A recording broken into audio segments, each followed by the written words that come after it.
ভারতবর্ষ জানি না। তবে এই মুহূর্তে যদি পশ্চিমবঙ্গের হাল হাকিকাত নিয়ে একটু কনসার্ন থাকেন আপনি, তাহলে 'স্ত্রী 2' নিঃসন্দেহে এই মুহূর্তে সবথেকে রেলেভেন্ট ছবিটা মনে হবে এটলিস্ট আপনার জন্য।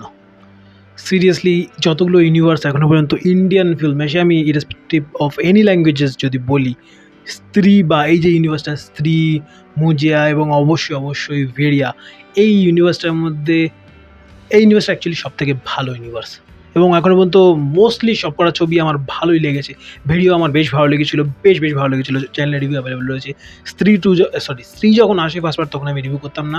বাট ছবিটা কিন্তু বেশ ভালো লেগেছিল এবং তারপরে 'স্ত্রী 2' বেশ, বেশ, বেশ ভালো একটা ছবি হয়েছে নিঃসন্দেহে। তো ৩ টে আমার নেগেটিভ পয়েন্ট লেগেছে, সেগুলো আগে বলব। তারপরে আমি ছবির পজিটিভ পয়েন্টে আসছি। কারণ ছবির পজিটিভ পয়েন্টটাই মোস্টলি, নেগেটিভ পয়েন্টগুলো দিয়ে আসি। একটা ক্যারেক্টারকে যেরকম আমরা দেখে থাকি, পাঠান টাইগারে যাচ্ছে, টাইগার পাঠানে যাচ্ছে। তো এরকমই একটা ক্যারেক্টার এর যেসব এর আগে ছবিগুলো এসে, তো তার মধ্যে একটা ছবি থেকে আসে, একটা অন্য এই ওয়ার্ল্ডেরই একটা অন্য ছবি থেকে আসে এবং তার ক্যামিওর রাইটিংটা একদম আমার জমেনি। আমার অ্যাটলিস্ট জমেনি মনে হয়েছে। এছাড়া একদম লাস্টে একটা গান আসে, সারাক্ষণ জুড়ে একটা লাভ স্টোরি, একটা অ্যাঙ্গেল এমনভাবে দাঁড় করা হয়, যেটা আমাদের ফার্স্ট পার্টটাতেও ছিল। সেটাকে যেন কোথাও থেকে শেষে একটা গান দিয়ে যেন তালটা কোথাও একটা ভাবে কেটে দেওয়া হয় এবং সেটা জানি না, সেটার মানে কোনো অ্যাটলিস্ট আমার কাছে তার কোনো অর্থ ছিল না। তো এই দুটো আমার নেগেটিভ জিনিস লেগেছে এবং আরেকটা নেগেটিভ যেটা হচ্ছে হররের পার্টটা একটু কম। হরর কমেডি করেছে, আমি জানি অনেক কিছু রয়েছে, আমাদের সোশ্যাল এলিমেন্টগুলো একদম ভরে রয়েছে, সব কিছু আছে। আমি সেগুলো নিয়ে আলোচনাও করব। কিন্তু হররের পার্টটা আরেকটু বেটার হওয়া দরকার ছিল। কমেডিটা ফাটাফাটি কমেডি হয়েছে, দুর্দান্ত কমেডি হয়েছে। মানে জাস্ট আপনাকে সারাক্ষণ জুড়ে জাস্ট কমেডি ফিলটা দেয়। বাট হররটা শুরুর দিকে কিছুটা পাই, তারপর থেকে হররটা যেন জাস্ট ছবিটা থেকে চলে যায়। এই ৩ টে পার্ট যদি আরেকটু বেটার হতো, ছবিটাকে হয়তো আমি জানি না, ছবিটা খুব ভালো একটা ছবি ছিল। তারপরে হয়তো হয় না, কিছু জিনিস তারপর তো থেকে যায়, হয়তো সেটাই হয়তো একজন রিভিউয়ারের কাজ, যে নেগেটিভের মধ্যে কী লাগলো, মানে এত ভালোর মাঝখানেও দু একটা কী পেয়েছেন কিছু জানতে চাওয়া। তো আমার অ্যাটলিস্ট এই ৩ টে মনে হয়েছে, শেয়ার করলাম আপনাদের সঙ্গে। এরপর আসি পজিটিভ সাইডে। গল্পের নিরিখে যদি বলি, প্রথম পার্টে আমরা কী দেখেছিলাম, স্ত্রীর একটা পয়েন্ট ছিল, যার কারণে সে ছেলেদেরকে ওই ৪ দিন বা ওই যেই তাদের উৎসবটা চলছে, সেই উৎসবের ওই দিনগুলো জুড়ে তারা একের পর এক বাড়ির ছেলেদের উঠিয়ে নিয়ে যাচ্ছিল। তার একটা পার্সোনাল একটা পয়েন্ট ছিল। তো এখানে সারকাটে, যাকে আমরা অলরেডি টিজারে সব বুঝে নিয়েছি এবং সিনেমার নামও 'স্ত্রী 2' সারকাটে কা আতঙ্ক। তো সেখান থেকে বুঝতে পারছেন স্কন্ধ কাটার গল্প। সেই স্কন্ধ কাটা কীভাবে এই চান্দেরির সঙ্গে রিলিভেন্ট বা যুক্ত রয়েছেন এবং তার সঙ্গে স্ত্রী এবং এই চান্দেরির চান্দেরিতে আসা এই সারকাটা কীভাবে কানেক্টেড। এবং এখানে ব্যাপারটা পুরো ফ্লিপ হয়। ওখানে একজন মহিলা, ভূত বলি বা পিশাচ বলি বা চুড়েল বলি, যা ইচ্ছা বলি বা ভূতনি বলি, সে যেভাবে তার উল্টো দিকে জেন্ডারকে তুলে নিয়ে যাচ্ছিলো, এখানে এই স্কন্ধ কাটা সে একজন পুরুষ, সে মহিলাদের তুলে নিয়ে যাচ্ছে। তো গত পার্টটা তো আমরা কী দেখেছিলাম, সেখানে দেখেছিলাম যে আদ্যোপান্ত একটা উমেন এম্পাওয়ারমেন্টের গল্প হচ্ছিল।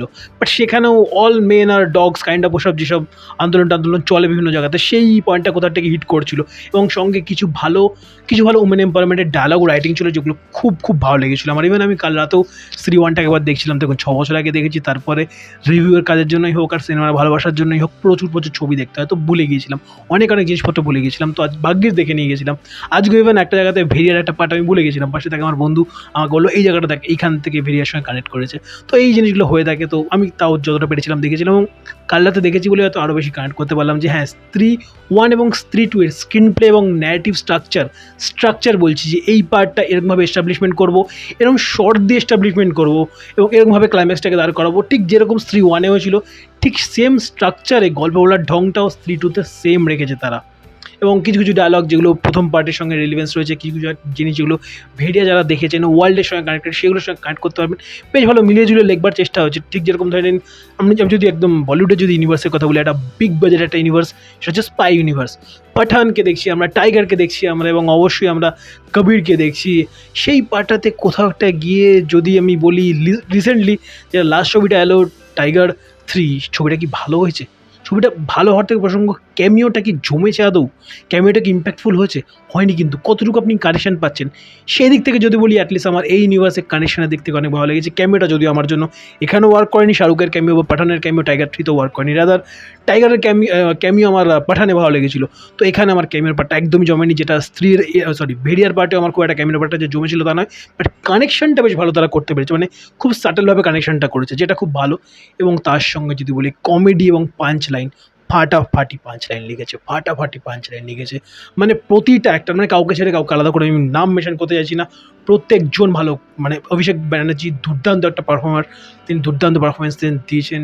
রাজকুমার রাও তার মতো করে পারফরমেন্স দিয়েছেন। বললাম যে কিছু কিছু জায়গাতে আপনি যখন স্ত্রী ওয়ান দেখবার পরে যখন স্ত্রী টুটা দেখবেন না, আপনার মনে হবে আচ্ছা এটা তো স্ট্রাকচারাল সিমিলারিটি অনেক কিছু রয়েছে। অ্যাকচুয়ালি ওরা হয়তো মানে ওই মানে যেসব টিক বক্সগুলো রেখেছিল ফার্স্ট পার্টে, সেই টিক বক্সগুলোকে এখানেও রাখতে চেয়েছে এবং স্ট্রাকচারে গল্পটা বলেছে, বেশ ভালো কানেক্টেড হয় এবং ভালো একটা গল্প লিখেছে। নিঃসন্দেহে এবং ওয়ার্ল্ডটা আরও বড়ো হয় এবং ইউনিভার্সটা যেহেতু অনেকটা বেড়ে গেছে, তো অনেকগুলো ক্যারেক্টারকে রাখবার চেষ্টা করে। বাট একটা ক্যারেক্টার এখানে আমরা এস্টাবলিশমেন্ট দেখি, যারা স্পয়লার পেয়ে গেছেন তাদের জন্য তার কিছু, আমি ঢুকছি না সেই পার্টে। তো যারা পাননি তারা যখন ডিরেক্ট গিয়ে ওই ক্যারেক্টার ইন্ট্রোডাকশনটা দেখবেন না, বিশাল মজা পাবেন। পার্টিয়ে কাজ করেছেন, তার প্রচুর ছবি আসে, আমরা তাকে নিয়ে প্রচুর কথাবার্তা বলি, বাট স্টিল তাকে যদি ভালো একটা স্ক্রিপ্ট দেওয়া হয় সে কী করতে পারে সে এখানেও সে দেখিয়ে দিয়েছে। হেব্বি মজা পেয়েছি। অভিষেক ব্যানার্জি স্পেশালি দুর্দান্ত স্ট্যান্ড অ্যালোনভাবে ভালো কাজ করেছেন। পঙ্কজ ত্রিপাঠী আগের পার্টেও, তো আমি বললাম যে আমি একটার পার্টে ঢুকছি না। শ্রদ্ধাকে গ্ল্যামারাস যেরকম দেখতে লেগেছে, উল্টো দিকে একটা ডার্ক একটা শেডের চরিত্রে তাকে বেশ ভালো লেগেছে। তামান্নাকে জাস্ট চোখ বড় বড় করে দেখবেন, আর কিছু নয়, অন্য অ্যাঙ্গেলে কিছু দিচ্ছি না, but she is Glamour queen, তো তাকে সেরকমই দেখতে লেগেছে, সেই ফিল দেয়। ওভারঅল যদি বলি পয়সাপাতি খরচ করে করেছে, বেশ ভালো একটা ছবি, যান গিয়ে এনজয় করুন। এবং যেটা দিয়ে শুরু করলাম সেটা দিয়ে শেষ করবো, সেটা হচ্ছে কেন পশ্চিমবঙ্গের এই প্রেক্ষাপটে এই ছবিটা এতটা রেলিভেন্ট। কী চলছে আমাদের এখানে, আরজিকর, কেউ আসলেই চাইছে জাস্টিস হোক, কেউ একটা ভেট ধরে চাইছে জাস্টিস হোক, বাট চাইছে দিনের শেষে জাস্টিস হোক। তো এই জাস্টিসের গল্প কোথাটাকে এখানে বলে এবং সেই বলবার চেষ্টাতেই হয়তো আরও একবার এই ইউনিভার্সটা এগিয়ে যাচ্ছে এবং স্ত্রীর পরবর্তী পার্ট আমরা দেখব। এবং ছবিটা দেখতে দেখতে আমার মনে হচ্ছিল যেন কেন কোইন্সিডেন্টলি যেন একদম টাইমিংটা ম্যাচ করে গিয়েছে, যেই দুর্ভাগ্যজনক ঘটনাটা ঘটেছে বা যাই ঘটেছে সেটা এই সময় ঘটলো এবং যা চলছে আমাদের রাজ্য জুড়ে, যাই চলছে আমি আর সেগুলোর মেনশন এখানে করছি না, সেগুলো যেন এই সময় এই ছবিটা যেন আরও বেশি করে সেই বিষয়টাকে নাড়া দিয়ে চলে গেল কোথা থেকে। ছবিটা দেখতে দেখতে আমার অ্যাটলিস্ট তাই মনে হচ্ছিল। যারা দেখেছেন কেমন লেগেছে স্ত্রীটি অবশ্যই কমেন্ট বক্সে যান। এবং এই ছবিটার যেই আর্নিংটা করছে, ভুলভুলাইয়া 2 কিন্তু আমার ভালো লাগেনি। আমার ঠিকঠাক একটা ছবি লেগেছিলো, ভুলভুলাইয়া দেখবার পরে ভুলভুলাইয়া 2 মানে was not just as per the benchmark যেটা অলরেডি তারা সেট করে দিয়েছিল ভুলভুলাইয়া 1-এ। বাট আমি জাস্ট ইউনিভার্সের পার্টটা আমি জানি, বাট বলছি যেন 1-এর থেকে 2 খুব কম ছবি হয় যে 1-এর থেকে 2-এ বেশি ভালো লাগে। লাস্ট বোধহয় বলিউডের ক্ষেত্রে আমার মনে পড়ে ধুম 1-এর থেকে আমার ধুম 2টাকে বেশি স্টাইলাইজ লেগে গিয়েছিলো, একটু বেশি গ্ল্যামারাস লেগে গিয়েছিলো। বাট সেরকমই আই থিঙ্ক এখানে শুধুমাত্র গ্ল্যামার নয়, যেন স্ক্রিন প্লের দিক থেকেও আরও একটু পলিশ হয়েছে। মানে রাইটিংয়ে এনার্জি এবং স্পেশালি ইন্টারভেল ব্লকটা, ভাই সারা হল লাফাচ্ছিল, একজন দুজন নয়, সকলে মিলে মজা পাচ্ছিল। তো ওভারঅল যদি বলি it's a fucking good entertainer. That's it from my side. যারা দেখলেন সেসব দিয়ে review, thank you so much. এবং যারা প্রথমবারের জন্য চ্যানেল দেখলেন চ্যানেলটাকে সাবস্ক্রাইব করুন, পাশে থাকা নোটি বাটনটাতে অল নোটিফিকেশন অন করে চ্যানেলের সঙ্গে থাকতে ভুলবেন না। এবং আপনাদের কী রিয়াকশান ছিল দেখতে দেখতে, কতটুকু কী মনে হচ্ছিলো যে কলকাতার এই সিচুয়েশনের সঙ্গে কতদূর ছবিটা রেলিভেন্ট এবং কতদূর কোইন্সিডেন্টালি জাস্ট কাকতালীয় একটা ব্যাপার কিছু ঘটে গেল, একটা ঘটনা ঘটে গেল ছবিটার সঙ্গে, অবশ্যই কমেন্ট বক্সে জানাতে ভুলবেন না। ভিডিও ভালো লাগলে লাইক শেয়ার সাবস্ক্রাইব। ভালো থাকুন, ভালো রাখুন এবং অতি অবশ্যই ভালো ভালো কন্টেন্ট দেখতে থাকুন। Bye bye, good night.